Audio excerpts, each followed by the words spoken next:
আসসালামু আলাইকুম রহমতুল্লাহ। Facebook, YouTube, TikTok, Instagram কোনো অ্যাপসও খারাপ না, কোনো অ্যাপস চালানিও হারাম না। এখন যদি ও অ্যাপসগুলা যদি আমরা খারাপভাবে চালাই তে খারাপ, যদি বালাভাবে চালাই তাইলে বালা। যদি আমরা বালা পোস্ট করি তাইলে বালা, যদি বালা ভিডিও ছাড়ি তাইলে প্ল্যাটফর্মগুলাও বালা। কিছুদিন থাকি অনলাইনও বেশিরভাগ একটা ভিডিও গ্রুপাক করে যে সুবর্ণা নামের মেয়েটা অনলাইনও ফেসবুকও টিকটকও অশ্লীল ভিডিও বানাইতো। ও কারণে তার গ্রামবাসীয়ে তারে খবরস্থানও জায়গা দিছে না, তারা খবর দেওয়ার লাগে।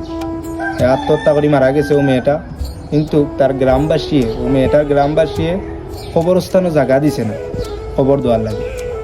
সো ওখানেও ও কারণে ভিডিওটা বানানি যে আমরা ভিডিও বানাই বা পোস্ট করি ফেসবুকও টিকটকও ইউটিউবও, এই প্ল্যাটফর্মগুলিটা খারাপ না, আমরা খারাপ করছি। যদি আমরা বালা পোস্ট করি তাইলে বালা, যদি খারাপ পোস্ট করি তাইলে খারাপ, যদি বালা ভিডিও পোস্ট করি তাইলে বালা।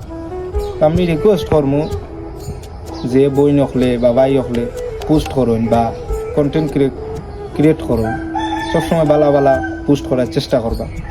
ওখানে সবাই বালা থাকবা, সুস্থ থাকবা। আসসালামু আলাইকুম।